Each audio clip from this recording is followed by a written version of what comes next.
It's time for the Rick Smith Show. Now, here is the voice of the working class, Rick Smith. And welcome, brothers, sisters, working class heroes. This is the Rick Smith Show. Thanks so much for being here today on the big program. Lots to get to, lots to talk about. What an interesting Tuesday we had. President Biden from the Rose Garden came out with some new tariffs, about $18 billion of tariffs on Chinese imports, everything from EVs to solar panels, steel to aluminum, semiconductors to advanced batteries, critical minerals to solar to medical products. Seems we're about ready to start fighting the good fight. As he pointed out in his speech, American workers can outwork and outcompete anyone as long as the competition is fair. And as he points out, look, for too long, it hasn't been fair. It's not competition, he says, it's cheating. And they've been cheating for a while. And the reason they've been getting away with it is corporate America has been lining their pockets in enormous ways and funneling it back to politicians on all sides of the aisle. We're finally at the breaking point of going, we got to stop. There's going to be nothing left. So good on President Biden for this. It's going to be interesting to watch the business community lose their mind, or maybe they're on board now when they realize they really screwed up. And well, they screwed up in the long term. Short term, made tons of money. Lined their pockets very well, thank you very much. Got to screw all those workers out of wages. So in the aggregate, corporate America is going to be just fine because we, the taxpayers, are going to have to bail them out. We always do. You know, capitalism, cutthroat capitalism for workers, you know, little socialism for corporate America because we always bail them out. And we have to because we need the jobs. You know, ultimately, we do need corporations for workers to be able to make a living. But we do need to regulate them. And this is where I keep coming back to. You need guardrails on capitalism because it does what we're living through. But good on Biden for that. We'll see what the blowback is. The Trump camp, they're tied up in their own problems. And it's interesting watching all of the Republicans flock to Trump's side while he sleeps through his trials. And I got to tell you, I'm thinking the judges are the lawyers are drugging him. It's the only way to keep his mouth shut is while he's sleeping and keeping him out of trouble. Probably not I'm not advocating for drugging him, but I might get it. But what's interesting is you're watching all of these Republicans making the pilgrimage, kissing the ring, and then going out and doing their press conference to bash the judge's daughter. Mike Johnson was the latest to get down there and kiss Trump's ring and, of course, attack the judge's daughter, the Speaker of the House. How bad is the Republican Party right now? How deep are they into Trump? What does he have on them? I can't imagine a speaker going and doing this kind of stuff prior to right now. Now, get it. You know, Trump did stop Johnson from losing his job. Kind of get it. But what is it? And Tommy Tuberville, the dumbest guy in the U.S. Senate, was on Newsmax, and he admitted that one of the reasons that he went to New York City, reason he went down there to kiss the ring, was the gag order. He was going to overcome that gag order. He was going to say it what it is. And what we find out, in what we've been finding out in the trial, is, you know, Trump world had a New York Times reporter in their pocket who basically, according to them, just kind of, according to what's come out in the trial, just basically wrote whatever they wanted. Am I surprised? Not even a little bit.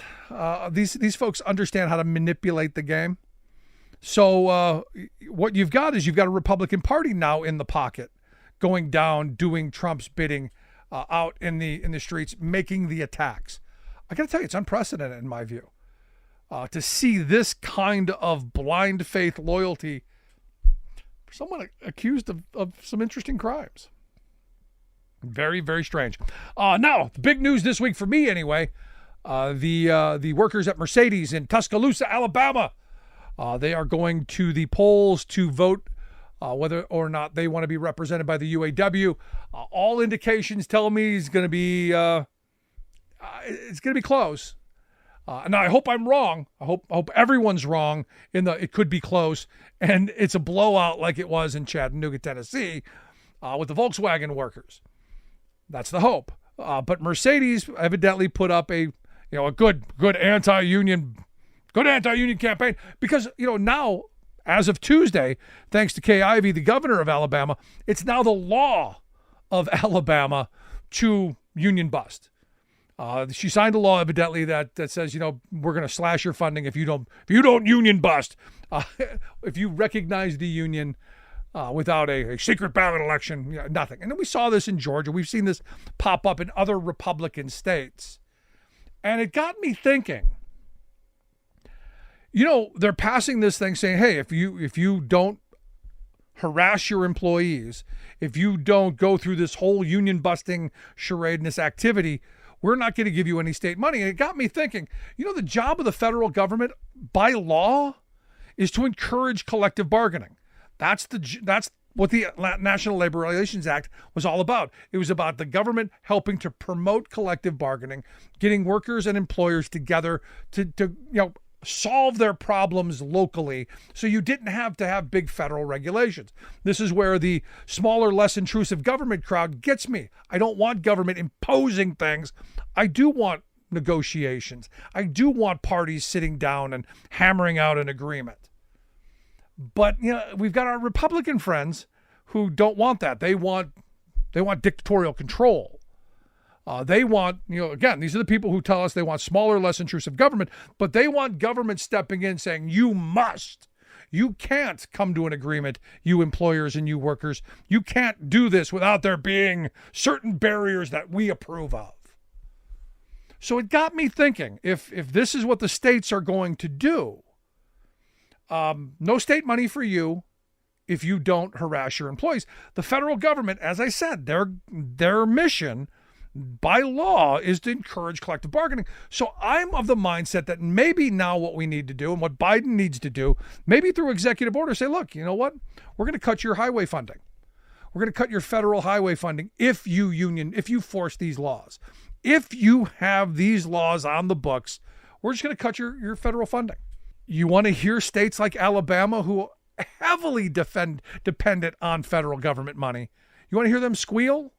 This is where, again, Democrats need to learn to play the game, much like Republicans. Okay, if this is what you want to do, we're going to have to go the other way because the federal government's job is to promote and encourage collective bargaining. Again, we want people solving problems. But it's interesting to me that the day the vote starts at Mercedes-Benz in Tuscaloosa, Alabama, and you guys and women down there who are voting right now, by all means, think about your future. I know they've hired pastors and they've hired all kinds of leaders to come in and say, no, it's better when you just go right to the company and you individually, it's much better. No, it's not. And they go through all of this, what they're telling you, that they can't guarantee. No, they can't. Unions can't guarantee. But when workers come together en masse and say that they want something, they have the ability to fight much, much more efficiently and win much more often than just individuals going in and pleading. So for me, when you go to the polls, you vote yes, and you get involved in your union because it's your coworkers, and you push for your demands. Because I find it interesting that these Republican states are all on board with denying workers the ability to collectively bargain. And I watched this speech by this pastor. Evidently, Mercedes-Benz found themselves a black pastor who he rambled on for about 2.5 minutes about how Mercedes-Benz made people like him look better, help the community, and a lot of those kind of platitudes that you see thrown out quite often. And some of it's true. Look, they did help the community. They did bring jobs in. They did help, the local economy, and that's great. But they benefited too, wildly. And the work that these workers do create that wealth. So as I talked about yesterday, the reality is, for me anyway, sitting down with the employer and going, what is my labor worth? How much do I produce? Because if I weren't producing more than you're paying me, you wouldn't be hiring me. So how much more am I producing? And I would like a piece of that so that I can clearly support my family, put food on the table, help my local community, all of that stuff. And look, the local community should be on board. The pastors should be on board.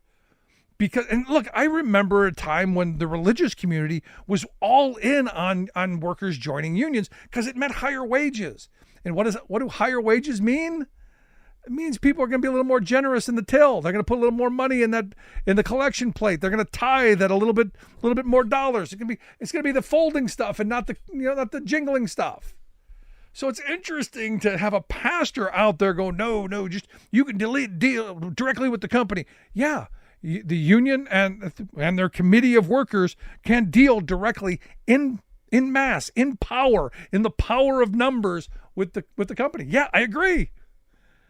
But they're gonna pull out all the stops, and they're gonna do everything that they can possibly do to ensure that, well, working people don't get a fair shake. So for me, Mercedes workers down in Tuscaloosa, this is your chance. Don't let it go by. Want to hear your thoughts? Email me, rick@thericksmithshow.com. Quick break. Right back.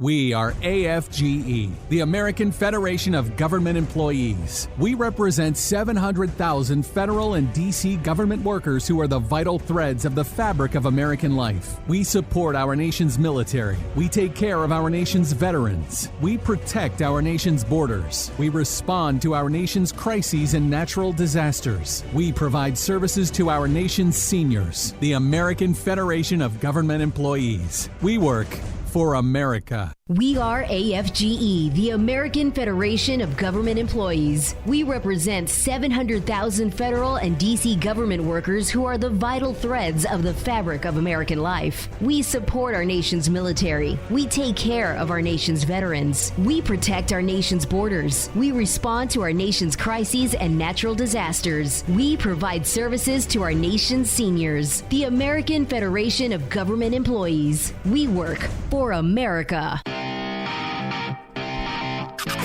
You're listening to The Rick Smith Show, where working people come to talk. So in this era of inflation, because all we hear from people is, inflation's killing us. And, I think back to my grandparents' generation. Yeah, inflation went crazy in the 70s, but you know what else? What else happened? Their wages kept up with inflation because, well, they had union contracts with cost of living adjustments. And, so as inflation went up, prices went up, their wages went up. So what should we be doing? Yeah, we should be raising wages, and the minimum wage being one of those things that we haven't raised in I've lost track. 14 years now, still at $7.25 nationally. Maybe we need to start doing a lot more on that. I know there are states that have got ballot initiatives that are pushing stuff forward. There are all kinds of great stuff going on. It's because they're organizing on the ground. And that's why I've asked our friend Saru Jayaraman to come talk with us. She's the president of One Fair Wage, their website, onefairwage.com. Saru, thanks for taking time for us. Thanks for having me. So, I hear this every day. Inflation's going through the roof. We're struggling under this inflation. And I go, well, the path forward is better wages, and we make more money for the time that we spend working. Seems simple kind of to me. Not just simple, but I think we've reached a moment. We've been saying that for decades, you and I and many others, but I think we've reached an inflection point where so many millions of workers coming out of the pandemic said, you know what? You haven't been hearing us all this time that we need to be paid more. We're just going to leave. I mean, millions of workers walked off the job. In the restaurant industry, which I've been organizing in, 1.2 million workers left the industry citing low wages. And that forced employers in the marketplace to have to raise wages to recruit staff. What we need now is for policymakers who've been so behind, even the marketplace on this issue, to institutionalize the wage gains that workers have been winning and demanding in the marketplace since the pandemic. No, and I look at what California is doing. I mean, the fact that they've actually, we've got a council now that deals with issues in the fast food industry, a $20 minimum wage. Those are steps, I think, in the right direction, something maybe other states could look towards. Yeah, in fact, even on that, we're now calling for 20 for all, because it's not just fast food workers who need a $20 wage. The minimum wage in California is still $16.50 in the most expensive state in the country. So we really need that $20 wage for everybody in the state. And actually, ahead of us, some cities in Washington state have passed above $20 minimum wages for everybody in the city. So Renton, Washington, and Tukwila, Washington have both passed 20 for all in those cities. And that's what we need, frankly, not just in California, but across the country. But what do you say to the person, Saru, who goes, well, why don't you make it $50 an hour? And I've had some of those outrageous statements, but what do you say to that person?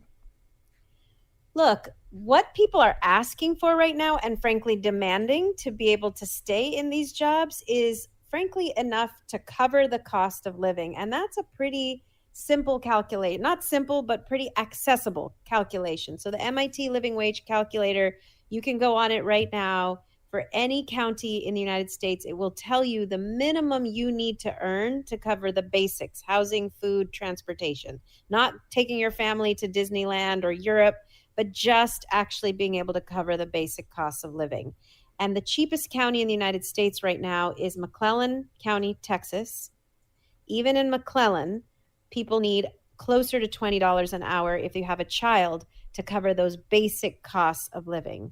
And so if in the cheapest county in the United States, we're well above 15, we know that right now we need to be pushing for wages across the country that get us closer to the cost of living, and also end those horrible sub-minimum wages for tipped workers, workers with disabilities, youth, incarcerated workers. What we are calling for is a living wage for all. Anybody who works in the United States should receive a minimum wage that covers their basic cost of living. It seems reasonable, but I see on social media a whole bunch of these memes of, back in the old days, our grandparents, they were able to work for one wage. And, without making this connection that, workers back then had a lot of bargaining power. Unions were very strong. Legislatively, people were pushing for higher minimum wages. We haven't had a minimum wage increase nationally in 14 years? That's right, 15 years. Yeah. And 15 years. We're heading towards that now.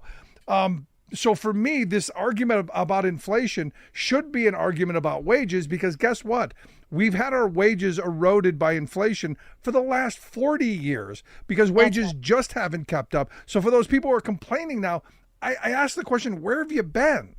Exactly. I mean, wages back in the day were closer to covering the cost of living, and they just aren't now. And it's purely political. It is not a nature of business or marketplace. Because if it were, we would be following the way businesses have had to raise wages, as I said, post-pandemic. We've seen restaurants in Texas offering $25 an hour that used to offer $2 an hour. I saw an Applebee's in Quakerstown, Pennsylvania, offering $20 an hour when Pennsylvania allows workers to be paid $2.83. So clearly, employers are having to provide wages that allow workers to cover the basic cost of living, frankly, to even make it worth it to get to work. Because when you have a wage of $2 or $3 or $4 and the cost of gas is $5 an hour and the cost of eggs is $5 or $6 an hour, you're just not going to spend more to get to work than you earn when you get there. And so now employers are having to raise wages to cover the cost of living. And that is why so many voters this year, particularly young voters, Black voters, Latinx voters, have named the rising cost of living and jobs with living wages as their top 2024 electoral priorities that are going to determine whether they show up to vote this year and who they vote for. And that's why we're putting these issues directly on the ballot this November in battleground states. And you've got a number of them: Michigan, Ohio, Arizona, and others. And is this specifically to raise the wage, to do the work, or is this about ensuring that people come out to vote for politicians who are going to do this on a bigger scale as well? All of the above. All of the above. People need an immediate raise. So in Michigan, the wage is still $3.75 for restaurant workers and $9 for all other workers. We have an initiative on the ballot to raise it to 15 plus tips for all workers, including tipped workers, workers with disabilities, and youth. In Ohio, the wage is just over $5 an hour, 10 for everybody else. 5 for tipped, 10 for non-tipped. We're raising it to 15 for everybody, plus tips, including tipped workers with disabilities and youth. And in Arizona, we're raising it to $18 an hour, plus tips. So we are putting it on the ballot in battleground states. We will be raising wages for 3.5 million workers and mobilizing a couple 100,000 people to go vote themselves a raise. But you're absolutely right. What people are expecting of their candidates, of their electeds this November, is that they're going to keep pushing for wages that actually get us closer to the cost of living at the federal level as well. But this again, for me, comes back to, voting our own interests. And sadly, for too long, and look, I know tons of people who vote on issues that have nothing to do with them. And this seems to me to be one of those things where kitchen table economic stuff is where I spend most of my time. I'm a union guy. I want better wages, hours, conditions, opportunities, empowerment for working people. That's one of my main issues. And I don't know that a lot of voters are in that place yet. Or am I not seeing that? You think a lot of voters are not focused on kitchen table issues? I will say that all of the polls I've seen, look, President Biden is in trouble with some key populations. Young people, number one. Young people are pissed and not going to show up. Or they're largely saying we're pissed and we're not really that excited to show up this November. Black voters and Latinx voters, same thing. And national polls of young people, Black voters and Latinx voters all have rising cost of living and jobs with living wages as the top issue. So the frustration I'm feeling is not that voters don't see it. It's that the candidates are not speaking about these issues. The candidates seem to be talking about a whole host of other things. President Biden and the Biden-Harris campaign seem to be very focused on what they accomplished over the last 4 years, which is great. You definitely want to talk about what you've done, but you have to acknowledge people are struggling right now. People are suffering right now. And so the message should be, we hear you. We know that the rising cost of living and jobs with living wages are your top issues. Not only have we done a few things to address this, but we know we have to keep at it. So reelect us to get the job done. And by the way, you can go vote yourself a raise this year if you're in Michigan, Ohio, or Arizona. So there's some immediate needs that we need to address on the ballot this year, but there's also a real need for our electeds to speak to our electeds and the candidates who are running this year to speak to the thing that the key populations we are most worried about not turning out this year are saying is their top need and concern. So, I have to tell you, abortion is so important. Climate change is so important. But look at these polls. Those issues are not the top issues this year. We have to address what people are saying is their top issue, which is my ability to pay the rent and cover the gas. No, I'm with you 100%. But what do you say to the argument? Because I've had a lot of my Democratic friends say, well, look, unemployment's down for all of the communities you talked about. Wages are rising. We're heading in the right direction. It's so funny because, as you know, President Biden was on CNN a few nights ago and was asked this very question, what about the economy? Voters seem to be pretty dissatisfied with the economy. And his response was, well, we fixed it. And, referring to GDP and unemployment numbers and many of the things that you just referred to. And look at what we did with the infrastructure bill and look at what we've done with student debt relief, all of which is important. I am not denying any of it. But again, we have to acknowledge where people are at. And when people say the economy is my top concern, they don't mean I want to see GDP numbers high and unemployment numbers low. That's not what most normal people are talking about when they say the economy is my top concern. It feels like there's a disconnect in what we mean by economy. Yeah. When President Biden talks about economy, he's talking about these macro numbers. When the normal working person says the economy is my top concern, they mean my ability to pay the rent, my ability to cover gas. I mean, Rick, there was that horrific story that just came out this past week of a 34-year-old woman who's been living on top of a grocery store in Detroit, Michigan, in a sign, the grocery store sign. She had been taking electricity from the grocery store. She had set up an office and a computer and a very resourceful person. Couldn't afford rent on the wages she was getting. Very smart, clearly.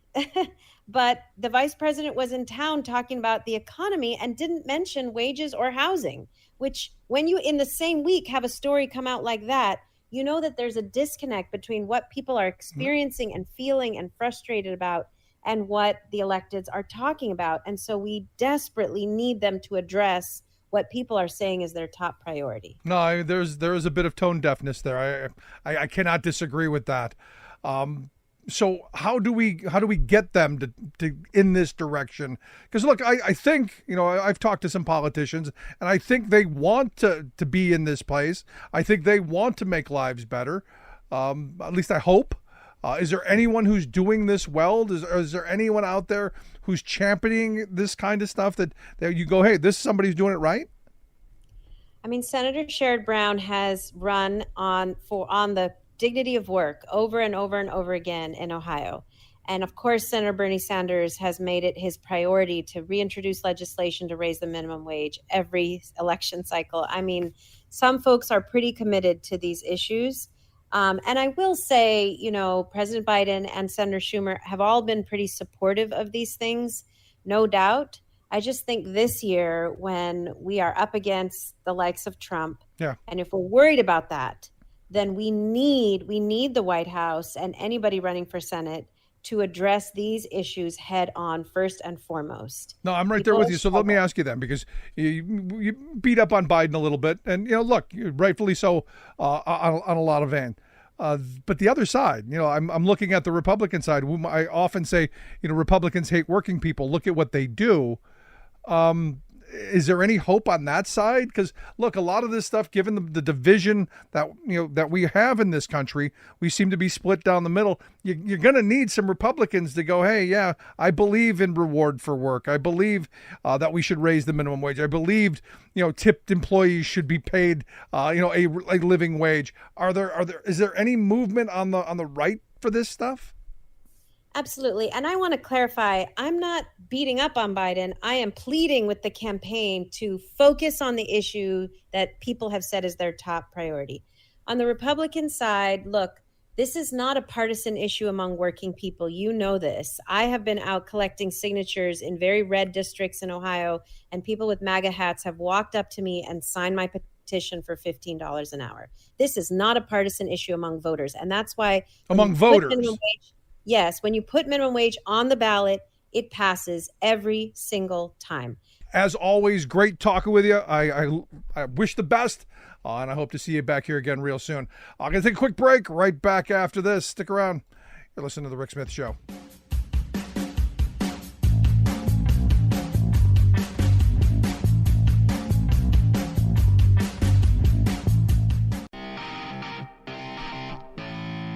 Welcome back to the Rick Smith Show. Now, here is Rick Smith. This next story is, for me, a really good one. Look, as a kid growing up in a housing project on the west side of Cleveland, did not have a lot of books around. In fact, none, really. We didn't have the disposable income for it, which is why my kids, they've got all the books. I mean, we've got literally shelves and boxes and all kinds of books that they were able to read when they were kids, and it helped them. So I'm a big supporter of getting books into kids' hands. My wife, when she does these Scholastic Reader things for the local school, it's always about ensuring that a kid walks out with at least one book, which is why over the weekend, when AFT celebrated their 10 millionth book being given away. So we got to get Randi Weingarten on the show to celebrate this, because this is kind of a big deal. And that's why I've asked Randi Weingarten, president of the American Federation of Teachers, to come share some thoughts with us. Randi, thanks for taking time for us. Of course, Rick. Thank you. This is kind of a big deal, giving away 10 million books. I got to tell you, I think as I was reading the press release, I was thinking about myself as a kid, going, I remember the bookmobile coming into our neighborhood, and every other week you being able to run and grab something, because we didn't have libraries in the neighborhood either. But I remember that power, that fantasy, that opportunity because of those books, and I think it's great what you guys are doing. Look, I know I'm not normally without words, but I am. There's lots of things that we get to do as union leaders. There's a lot of dreams, just like our members, just like parents, just like students. We have a lot of dreams and a lot of, can we do this? What about this? And that story that you told about yourself, it reminds me of the story of this kid in West Virginia who, like 12, 13 years ago, a long time ago, we were handing out probably on our first book distribution, or one of our first book distributions, and we're doing it in school. And I leaned down, and we had like 4 or 5 different choices, and he picked one, and I gave it to him, and he said, I am putting this in my home library. This is a kid from Appalachia, from McDowell County, West Virginia. I'll never forget. And I said, wow, a home library. What books do you have in your home library? The way he said it was so intrepid. And he said, this is my first one. This is but the fact that he wanted a home library and he saw this as part of that, and he saw that reading opens the world. And so for so many kids and families, and we started it with first book around the conference room in my office, or the conference table, and we said, what can we do this? How about a few? How about 1,000? How about 5,000? And now 10 million books. But what's also so remarkable, Rick, is that my membership has really taken to it.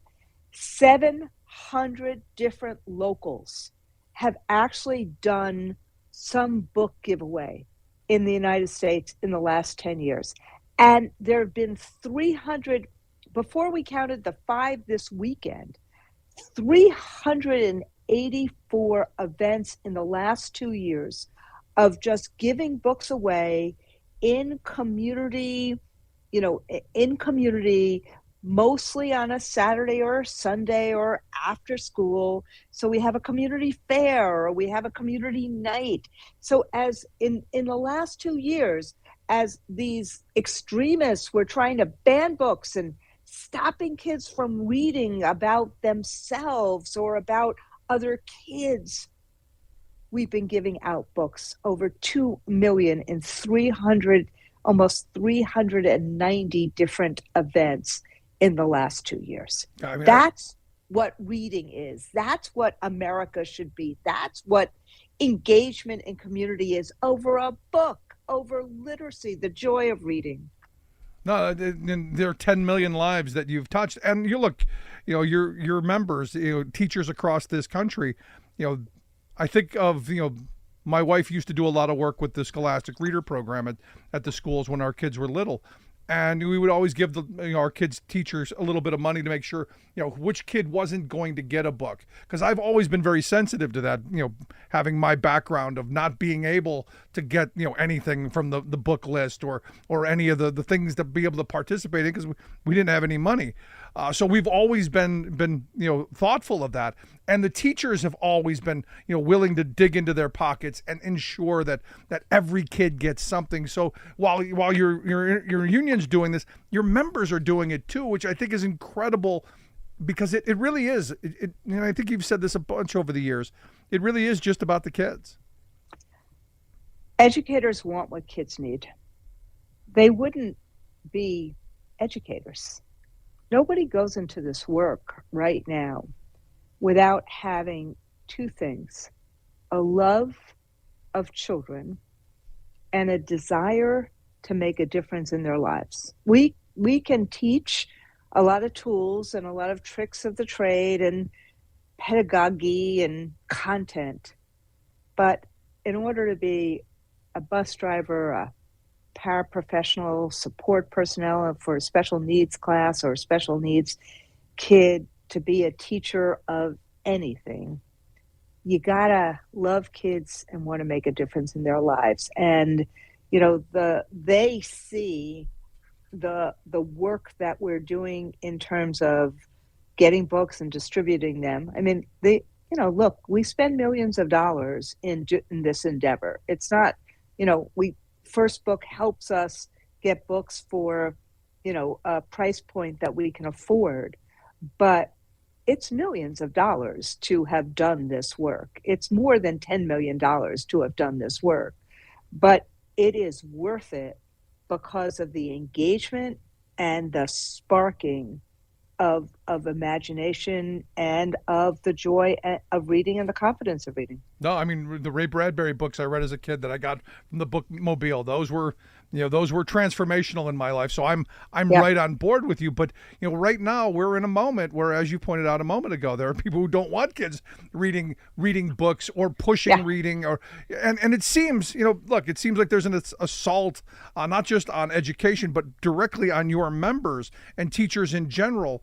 And look, I know we just had Teacher Appreciation Week last week, but I'm looking at all of these states where they're pushing voucher schemes and they're defunding public education and privatizing and doing all this stuff to try and keep kids. It seems like, and maybe you got a thought, it seems like to keep them from reading and educating themselves and being critical thinkers, because we just want followers. I think you just nailed it. Why would people, and look, take a guy like Rufo or a guy like DeAngelis or Betsy DeVos or Jeffrey Yass. I mean, Jeffrey Yass, who's spent millions of dollars in trying to balkanize public education and fragment it and defund it from Philadelphia to places in Texas, he got a great education. He got whatever money could buy. Why is he so afraid of others being critical thinkers? Why is Betsy DeVos so afraid of others being critical thinkers? Why does a Rufo who works for DeVos, who works for DeSantis, why would a Rufo say words to the effect of, to get to universal vouchers, you have to create universal public school distrust? Why do they want this? And I would argue, it's part of chaos versus community, fear versus hope. But why are they so afraid of knowledge? Why are they so afraid of critical thinking? And because I think they would then realize the people would realize how rigged the game has been for so long, and how the Yaz's of the world and our billionaire class of the world, how they have reaped the benefits of working people's labor. I think you would wake up to that point at some. No? Yeah, I mean, no, I agree with you, but I think the first question I would ask is why? You and I both have a view as to the answer to that, but I would just say to people who are listening to your show, why? Like we've toiled in this, and we have watched how regular folks, live in a rigged economic system, and that it's a labor union, it is collective bargaining that helps, unrig the rules. It's like, the FTC just basically saying, no more non-competes for regular folks, non-competitive agreements. It's having the drug companies forcing them to negotiate, insulin prices for diabetics. I mean, so there's a bunch of stuff that we're trying to do to unrig the rules. It's, let's stop the tax cuts for the rich. Like, let's actually try to create a system in America where work is what's valued, not wealth. So I think you and I have a view on this, but what I would just say, that's why I'm just pressing back a little bit and saying, just even asking the question why, like in a world of AI, in a world of technology, it's the application that means something. It's relationships that mean something. It's critical thinking that means something. It's communication skills that mean something. So why books help as a gateway to all of this? And the last thing I would say is this whole argument about divisive concepts. How are we going to help kids learn to navigate their lives, to navigate conflict, if we don't help them talk about conflict. Yeah. Like, how? Like, No. and that is part of what you need to learn, as a kid, as an adult. How do you navigate conflict? So this notion of all of these culture wars, banning books, banning divisive concepts, censoring, like not letting people talk about slavery or its effects. It feels a little crazy, but I think it is just asking the question and just doing the activity of giving out books as others try to ban it. You think about the strength and the power in that, the power of knowledge. No, not too long ago, my daughter drugged me to the bookstore, and in the bookstore was a table of all the banned books that they had for sale. And I go, hey, my high school reading list. Because that's what it was. They've banned my education or want to be banning our education, which is how we end up with people like Aaron Rodgers, who has evidently gone from medical expert to history professor. I don't know if you've seen his latest gem that he's come out with. Evidently, he told Tucker Carlson that he wishes Joe Biden knew as much about American history as Vladimir Putin knows about Russian history. And there's so much to unpack in that statement, but this is what passes for critical thinking. Well, what's sad about this is when celebrity, just like Robert Kennedy Jr., actually substitutes for leadership, and that's unfortunately what's happened here. Facts are, I wish. Don't get me started on Putin and what he has done.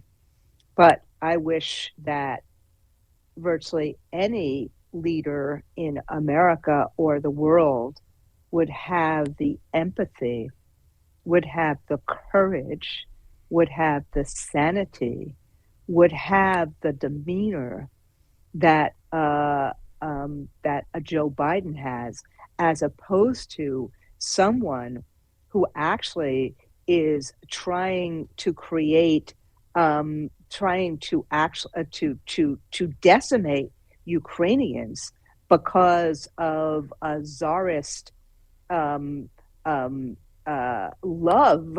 that Putin has. It's a little crazy. But to your point about history, look, I taught AP Gov in New York City at Clara Barton High School. For all those extremists, just check it out. I did teach history in New York City, AP Gov, and I went back. I still have a lot of my lesson plans in my basement, and I went back and flipped through them last summer. And this is in the 1990s, and it's AP Gov, and half of what I taught could not be taught, or a bunch of what I taught, because I taught impact of discrimination. You couldn't teach it in Florida or in Texas these days. And how crazy is that they're so afraid of kids actually learning how to be critical thinkers. Yeah, it's amazing to me. But a book. sadly... Let me give you one more example. A book that we gave out this weekend by Matthew Cherry. It's called Hair Love. It's a book about Black kids exploring their hair, and it's been banned in places. Like, why? Again, I'm asking why. What are the extremists so afraid of? Why are they afraid of kids learning about each other? Why? Well, could it be, honestly, if your goal is to divide people and keep people pitted against each other, keeping, stereotypes in place, keeping those divisions, firmly in place, that's kind of a necessary tool if you're going to divide and conquer a working class. So there's part of me that gets it. Yeah. I'm not disagreeing, but the reason I keep on asking the question why is I know there are good people who are really good people across the ideological spectrum. And the way in which people have been, their anger has been pushed and prodded, and and with all of these so-called threats, it is the autocrat's tool. Well, I want to give you the utmost credit, congratulate you on 10 million books.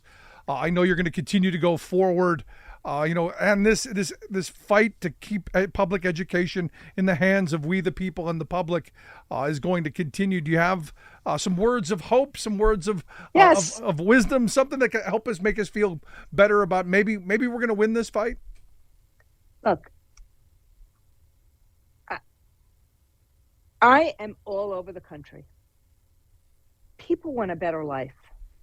They want to know who's going to help them. And I think that if we really talk to people, we engage, and we do something that we've learned as teachers, which is meet people where they are, treat them with respect. It's not what's said, it's what's heard. People in America want a better life. Families want the work they do to be rewarded. They want their kids to be happy and to have a pathway to success. And that is what education does. And that is what labor does. And that's why, even with all of this anger and all of this churn, think about what the labor movement has done in the last couple of years. Our union alone, we are up to, from our July 22 conference, July 2022, to now, almost July 2024, we have organized from scratch 160 new places where people voted to have a union, where they wanted this opportunity, where they came together to better their lives. We are at the highest level of membership we have ever been at. So there is something about, in this hopey, changey way that I speak, there's something about wanting to actually engage and have a union, be able to bargain, and be able to fight for knowledge for your kids that people in America really want. That's what makes me hopeful. And frankly, I want a president who's going to help make that happen for more and more people, as opposed to a president who's only about himself and only about divide, and create chaos. That's why I'm hopeful. No, I'm with you. The idea of union job, better life, better opportunities. I'm right there with you. But Randi, as always, I appreciate the thoughts. Thanks for taking time for us. Thank you. Randi Weingarten, president of the American Federation of Teachers. Want to hear your thoughts. What was your first book? Do you remember? Let me know. Rick at thericksmithshow.com. Right back.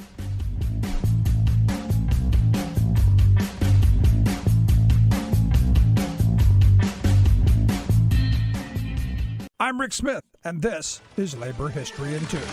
On this day in labor history, the year was 1917. That was the day of the founding of the Library Employees Union of Greater New York. This was the first public library workers union in the United States. From its beginning, one of the key efforts of the union was the fight for equal rights for women and men in the library field. Maud Malone was one of the leading spokeswomen for the union. She was also an active supporter of the campaign for women to win the right to vote. The union leaders worked to build relationships with other women's rights organizations. According to a report on the first 2 years of the union's activities, the union arose out of the need to remedy the particularly bad working conditions and wages of librarians, especially in the public libraries of the city. The union wanted to improve the promotion system, especially for women. In order to strengthen their cause, the union leaders corresponded with libraries as far away as England, France, Australia, Africa, and South America.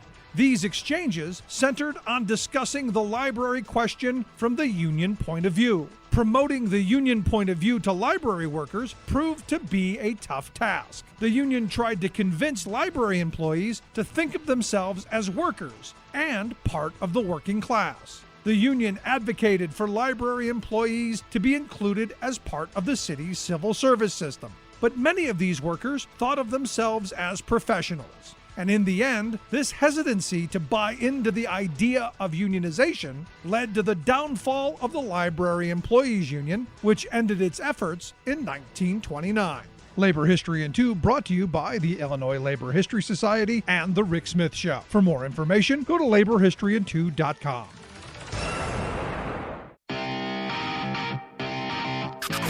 You're listening to The Rick Smith Show, where working people come to talk. Gotta tell you, I love the work that AFT does around getting books into the hands of kids. I mean, over the years, I have seen teachers do amazing things, and thank goodness for our teachers and all the people who take time, spend the hours of their day, their passions, educating our children and really caring for them.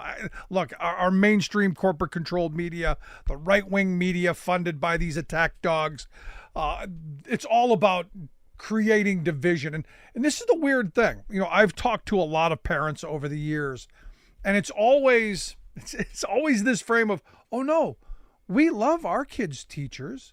You know, they're good, decent, caring. They're our neighbors. They're the people that we spend time with. They're wonderful. We love them. It's those others. It's the boogeyman teacher out there somewhere, because we've heard. And this is where the right wing is masterful at creating this scenario of, you know, we've got to distrust the other. You know, ours may be okay, and we're gonna stand by ours, but we got to destroy public education as a whole to stop the others without understanding you're destroying your own as well. So when you see all of this money that's being poured into all of these schemes, all of these gimmicks, all of these,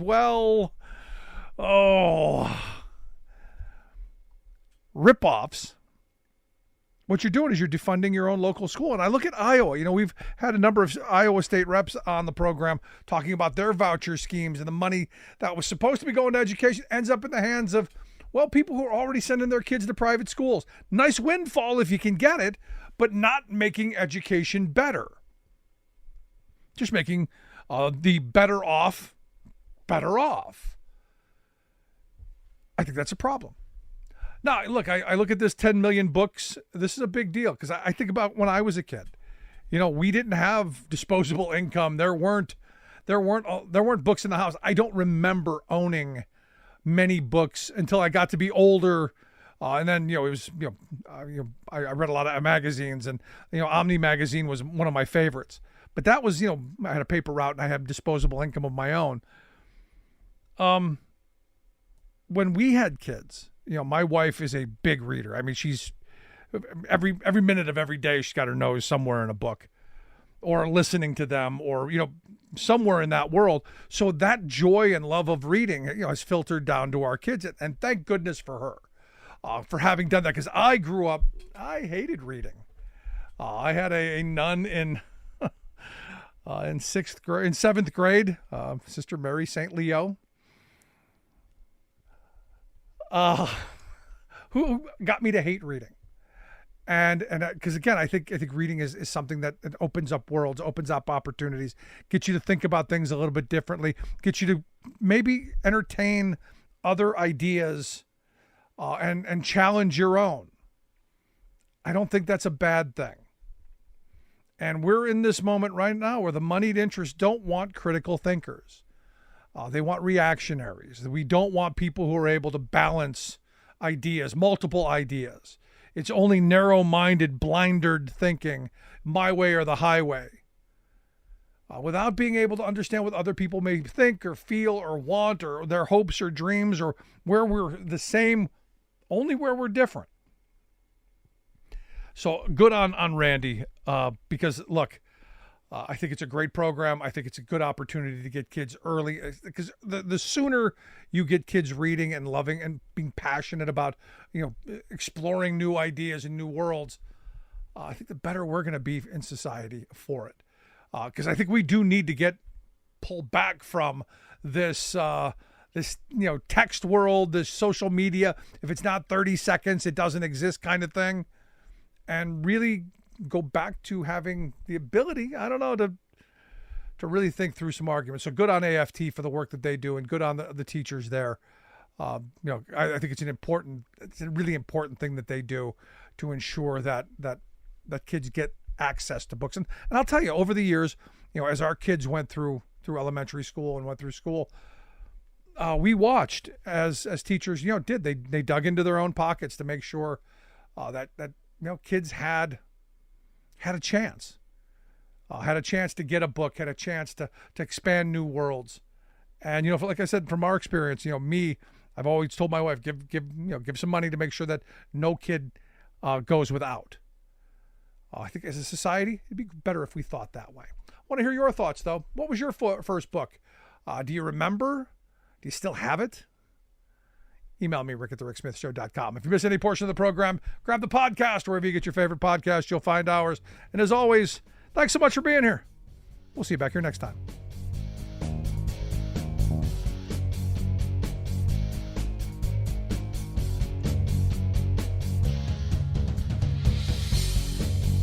You've been listening to The Rick Smith Show. Email Rick at rick@thericksmithshow.com. Until next time, this has been The Rick Smith Show, where working people come to talk.